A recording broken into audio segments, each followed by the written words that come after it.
Hola elegidos, ¿cómo están? Espero que se encuentren muy bien. Hoy estamos en un tercer capítulo de Contra la Corriente de este podcast. Hemos tocado ya dos temas un poco controversiales, profundos. Recuerden que lo que hablamos acá no es una verdad absoluta, sino que lo importante es que ustedes vayan a la palabra y miren, y que sean ustedes los que puedan discernir por medio del Espíritu Santo qué es verdad y qué no. Hoy nos acompaña un compañero muy especial. Pipe, presentate.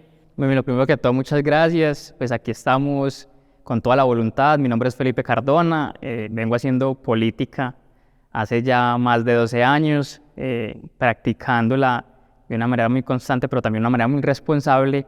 Y siguiendo a Dios o siguiendo a Cristo, te puedo decir que llevo aproximadamente lo que llevo de casado y de novio. Te dije ahorita, tras cámaras, que ya iba a cumplir más de 13 años con mi esposa. Wow. Y eso es lo que llevo también siguiendo las Escrituras y siguiendo a Cristo. Qué rico, Pipe. Como él bien lo mencionó y como ya hemos tenido una premisa de esto, hoy vamos a hablar sobre Dios y la política. Un tema álgido, un tema que tiene muchos polos. Tiene muchos polos en el ámbito cristiano, porque he conocido a cristianos muy humanistas que confunden el comunismo con ese humanismo de Cristo. Y también he visto cristianos ultraderechistas que he podido observar que no aceptan también como que en las dos partes hay cosas malas, en las dos partes hay maldad, en las dos partes, y bueno, pero eso es lo rico y lo bonito de esto. Yo voy a ser lo más neutral posible. Yo te dije, yo no tengo una postura, digamos, política. No te quiero meter tampoco en el cuento de que si eres de izquierda, eres de derecha. No, yo creo que lo importante acá es Cristo, pero igualmente, ya si tú nos quieres contar, si tú quieres desarrollar, no hay ningún problema. Entonces, yo creo que comencemos primero por esto que estaba medio hablando yo, que es, ¿tú cómo ves a Dios y la política? ¿Cómo has visto de pronto en el acercamiento que has tenido en la iglesia, con los líderes? ¿Qué te parece a ti como todo este tema de Dios y la política? Yo pienso que, pues primero, contarles que en la experiencia de lo que he vivido hasta ahora en cuanto al tema político, me parece importante que la religión toque la puerta de la política. ¿Por qué? Porque veo que cualquier otra entidad o cualquier otra creencia lo está haciendo, y creo que los cristianos también debemos tocar las puertas realmente de la política, porque yo creo que la política es un medio para poder hacer, y creo que los cristianos podemos hacer cosas muy bonitas desde la política. Otra es que algunos la utilicen para llegar a la política y se desvíen de lo que realmente deberíamos hacer dentro de ese círculo. Hay unas defensas de algunos temas que para nosotros los cristianos son innegociables, Total. pero creo que desde ahí tenemos que empezar a trabajar y empezar a construir. A mí, que es lo que me parece delicado de todo el cuento, es que creo que los mismos líderes se han encargado de aburrir a los cristianos de la política. Y ahí es donde los cristianos se han ido apartando de la política y lastimosamente están sufriendo las consecuencias, y las sufrimos mediante el abandono, y es cuando llegan políticas que se vuelven regresivas para el país. Entonces yo creo que es necesario que nosotros también aportemos un poco de nuestro conocimiento, aportemos un poco de nuestra labor y ayudemos a construir país desde nuestra realidad, desde nuestra creencia, desde lo que creemos que puede ser bueno para todos, ¿cierto? Total, parce. Yo te he comentado ahorita detrás de cámaras y lo he comentado abiertamente un poquito sobre mi testimonio. Hoy no voy a hablar de él, pues no me voy a enfocar en eso, pero mi testimonio es político. Mi testimonio es político. Yo fui un político activo y digamos que dentro del mundo que me moví, parce, no existía ni Dios ni ley. O sea, yo tenía una ideología anarquista, pero estudiado. O sea, literalmente creo que estudiaba más política que lo que en ese momento estudiaba profesionalmente, que era la ingeniería química. Y era un político activo, hacía cosas que no debía hacer, hice cosas que no debía hacer, pero conocí mucho la izquierda, por decirlo así. Digamos que decíamos que el anarquismo era la evolución del comunismo, pero el anarquismo en sí era una utopía, literalmente, como se plantea y como todo es una utopía y es algo que solamente vive en el imaginario, tal vez de algunos grandes escritores. Bueno, acá de pronto van a salir algunos diciendo, no, el anarquismo significa otra cosa, tal cosa, pero es como yo lo viví, como pude ver y como estoy viendo en la política en este momento, que creo que más que un comunismo que se está implantando a nivel mundial, creo que los jóvenes los están llamando a ser anarquistas. Lo pude ver en las marchas del 2021, creo que fue hubieron ese estallido estallidos. social. En el 2019, cuando iba a empezar, porque si no hubiera llegado pandemia, el estallido social hubiera sido en el 2019, la Total. pandemia la detuvo. Y podía observar y ver, porque yo estuve en un paro que fue el primero más importante que hubo en la historia, que fue el paro de la Ley 30. Yo no sé si a ti te tocó, lo escuchaste, eso fue en el 2011. Y ese paro fue el paro más grande que hubo de los estudiantes. Obviamente ya llegó el paro del 2021 y fue más, pero entonces podía observar y ver que en realidad nos están desviando totalmente a los adolescentes, a la juventud, y quieren que hagan lo que literalmente se les dé la gana. Y ahí es donde tú dices, o veo que dices que se reversa como esas políticas que de pronto en Colombia algunas cosas las habíamos hecho medianamente bien. Entonces, yo a raíz de esto, cuando conocí a Dios, pude comprender que Dios no se separa de la política. Lo pude observar y lo pude ver. Yo soy político. Es que la Biblia es política. O sea, si nosotros nos colocamos a ver desde el principio, siempre nos habla de gobierno, siempre. Y lo más teso es que siempre nos ha hablado de Dios contra el resto de gobiernos. Siempre. O sea, esa es la historia que desarrollamos en la Biblia. Y me parece muy teso que ignoremos mucho algunas veces como esto. Creo que Dios siempre, parce, está presente en todo. Hay veces él me dice, no, es que no metas a Dios en esto. No, yo soy una persona que vivo a Dios en el sentido de que Dios está metido completamente en todo. Es como ves ese lado que lo tocaste, que Dios es política, Dios es político. Dios es política y yo cuando lo entendí, empecé a hacer la política de una manera más responsable. Uno es porque yo hacía política, yo cuando empecé en este rollo político, ahí me contrataron un día, pagan 20.000 pesos por repartir un volante. Entonces yo decía, uy, estoy haciendo política, me dan 20.000 por repartir un volante, yo era feliz. Era era un trabajo y yo decía, bueno, no tengo plata, tan. Y ahí arranqué como teniendo vinculación con eso, pero no conocía a Cristo. Y empecé con una política muy viciada y ahí es cuando uno se da cuenta que uno lo instrumentalizan mucho como joven y de pronto como una aspiración a un tema de liderazgo. A vos te quieren instrumentalizar, te empiezan a centrar en unas ideas que ni siquiera te enseñan un mundo, sino que te dicen esta es y por ahí te van llevando.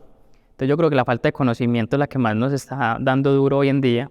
Entonces, como no nos gusta leer, no nos gusta investigar, entonces lo primero que vemos es una red social, creemos que TikTok es la verdad absoluta o que Instagram con un Reels te mostró lo que era la realidad, pero no vamos realmente a mirar qué es. Por eso me gusta mucho lo que estás haciendo y decís, hombre, no estamos hablando de la verdad absoluta, vaya a la escritura y mire a ver qué piensa.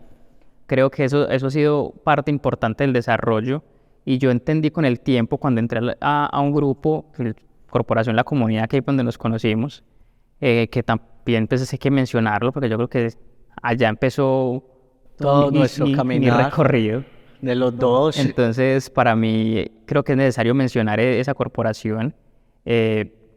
Entendí de a poco que Cristo no nos manda a ser unos cristianos callados ni sumisos.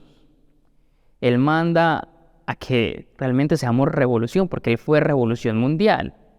Tanto que el mundo se parte En dos. desde 2000 años antes de Cristo, 2000 años después de Hay Cristo. un antes y un después. Hay un antes y un Que después. eso nadie lo puede negar, ni Esa- los ateos lo pueden negar. Es Es una así de realidad. sencillo. Partió la historia y para partir la historia hay que necesariamente hacer política. Porque la historia la construyen los políticos. La gente no cree eso, pero los políticos construyen la historia. Total. Son los que se encargan de decirle a usted, mañana usted tiene salud o no la tiene. Mañana le vamos a poner una institución educativa o no. Mañana vas a tener una universidad o te la quitamos. Y la gente se desliga de eso cuando hoy tenemos la posibilidad de decir, venga, usted tiene que representar los ideales de esta comunidad en específico. Entonces, para mí eso es Total. importante. Total. Me causa mucho como gozo en el corazón de que digas de que los cristianos no estamos llamados a quedarnos callados, sino, entre comillas, hacer esa revolución. Y tal vez las personas se pueden confundir, uy, ¿cómo así que revolución? A ver, hay que diferenciar revolución con revuelta, ¿sí? Cristo revolucionó en su época todo lo que fue un gobierno y digamos un tema de religión. Cristo lo revolucionó en el amor, pero lo revolucionó. Yo Es siempre muy meto importante. algo muy claro y es que los discípulos, cuando arrancaron con Cristo, todos en sí tenían un concepto de que iba a ser Cristo. Entonces decían, Cristo debe ser el Salvador que viene con una espada y viene a matar gente. Y muchas veces creemos en la política que el político es el que va a llegar y va a revolucionar y va a acabar con los otros. Y no hay que cambiar desde esa manera. Al menos es mi manera de percibir la política. Los que conocen y mi equipo de trabajo, yo tengo un equipo de trabajo hace más de 7, 8 años con el que vengo haciendo un trabajo constante en poblaciones vulnerables. Yo les he dicho, acá nuestro trabajo es desde el amor. Y nosotros cuando llegan y nos insultan, es políticos de yo no sé qué, acá no vienen sino... Nosotros no llegamos a ninguna parte a prometer, sino a hacer. Entonces cuando hacemos, decimos, este es nuestro trabajo, y nosotros demostramos lo que hacemos con trabajo, ¿no? Nos gusta el trabajo social y creo que la política debe meterse más en los barrios, más en las comunas, para poder tocar lo que son las fibras de la gente. La gente es la que está aguantando hambre, la gente es la que está sufriendo y hoy sufrimos porque simplemente, uno, estamos muy alejados de lo que nos puede dar una salvación y dos, no nos interesa lo que nos puede ayudar. Entonces, por eso yo digo que es importante siempre, y vos hablaste de revolución, es ese tipo de revolución. ¿Cómo revolucionamos desde el amor, desde el cariño, mostrándole a la gente que es que no vamos a llegar a imponer, sino a mostrar? Así es. Y Cristo llegó así, a mostrarles una verdad diferente. Yo no vine aquí a matar a nadie, yo vine aquí a salvar con amor. Y a mí eso me parece un mensaje hermoso. Muy contundente. Yo lastimosamente he tenido diferencias con ciertos pensamientos políticos de compañeros cristianos que lastimosamente los veo muy sumidos hacia una ultraderecha y que al fin y al cabo en su corazón yo veo es un poco de resentimiento y odio contra la izquierda. Yo como estaba comentando ahorita que estoy un poco metido en la izquierda, yo solamente sé que Dios no quiere personas ni de izquierda ni de derecha, sino para Él. Personas como tú estás diciendo que hagan, personas que verdaderamente amen la diferencia del otro, amen al enemigo. Y eso se ve muy poco literalmente en la política. He estudiado mucho Daniel, me falta mucho, pero este libro lo he estudiado porque es un libro netamente, Daniel está en el libro de los profetas, pero fue un libro netamente político, de cómo Daniel fue arrancado de su tierra y fue llevado a Babilonia, y Daniel sirvió en ese reino de Babilonia.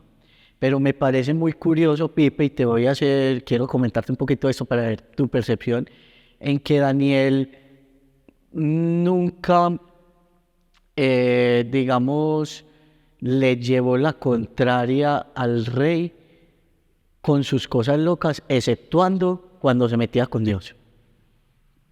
Pero en esa época, lastimosamente, digamos que había una cultura pagana en donde hacían tributo a un dios que llamaba Moloch, en donde le ofrecían a los niños, que ahora hay muchas personas que dicen que el nuevo tributo, qué pena, el nuevo tributo de pronto a esta deidad o estas cosas la ven desde el aborto, que las mismas personas en su ignorancia y que nosotros como cristianos no podemos ser pro aborto, nosotros tenemos que luchar por la vida.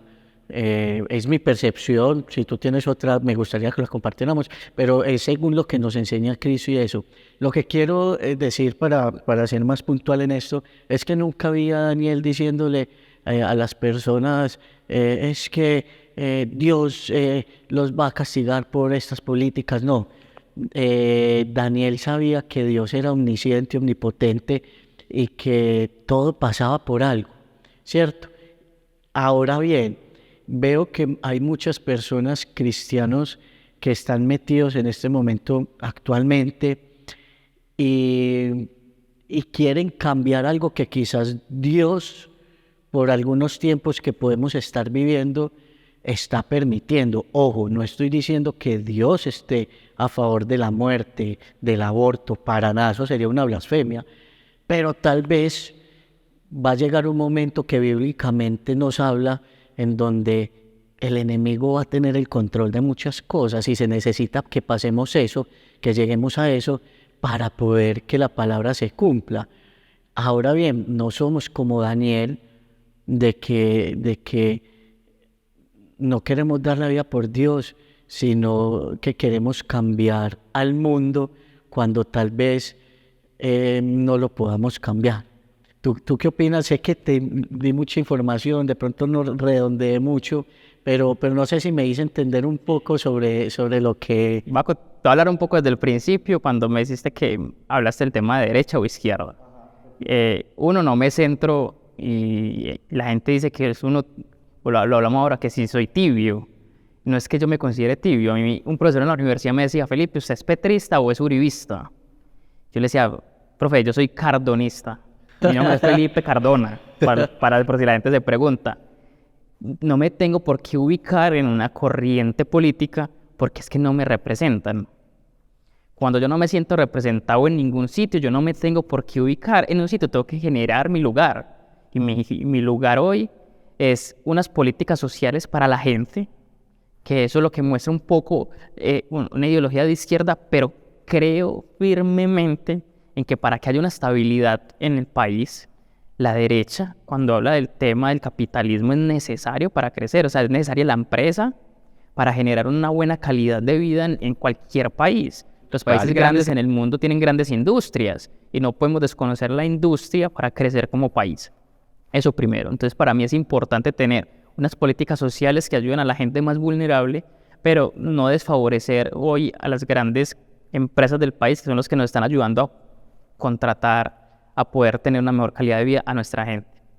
Cuando vos me hablaste del tema de Daniel, me pareció súper importante porque yo decía, yo llego a un consejo de Medellín, por ejemplo, y mi labor dentro del consejo de Medellín es decirle a todo el mundo que tienen que pensar como yo.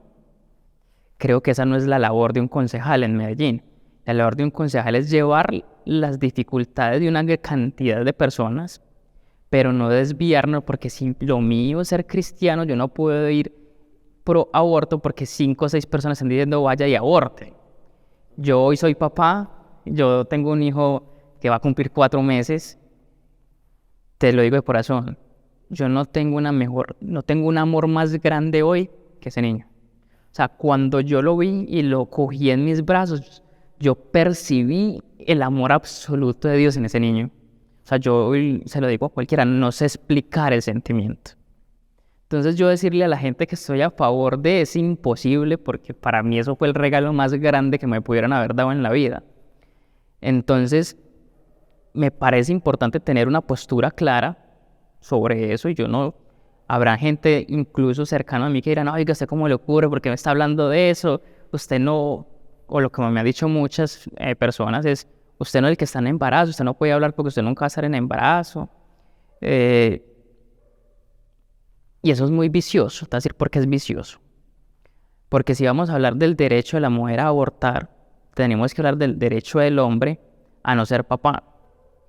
Entonces podríamos llegar al ciclo de decir, usted está en embarazo mío, yo no quiero ser el papá y no voy a responder por el niño, porque es que yo no quiero ser papá. Entonces, ¿quién va a decir que los derechos de ese hombre, que le van a decir mal padre, van a decir que es una porquería de ser humano, porque es diferente al deseo de la mujer de no ser mamá? Entonces empezamos a generar una bola de incertidumbres políticas y de ley. Sí, total. Que es lo mismo que está pasando, no sé si vos ves mucho el tema en España, la política hoy en España, el tema feminista. Hubo una ley que le permiten a cualquier persona ser mujer. Entonces hay un youtuber que dijo, soy mujer. Fue con su cédula y se cambió el sexo. Hoy se puede jubilar 5 años antes. Y le está diciendo a todo el mundo, vaya, cámbiese el sexo, que solo con la cédula usted se puede cambiar, se jubila 5 años antes. ¿Qué va a pasar con la economía de España en 10, 20 años cuando se jubilen todos estos hombres que quieren ser mujer para jubilarse en 5 años antes? Entonces yo creo que hoy lo mediático nos está volviendo un poco irracionales y estamos generando políticas muy perjudiciales, no solo para la gente, sino también para los países.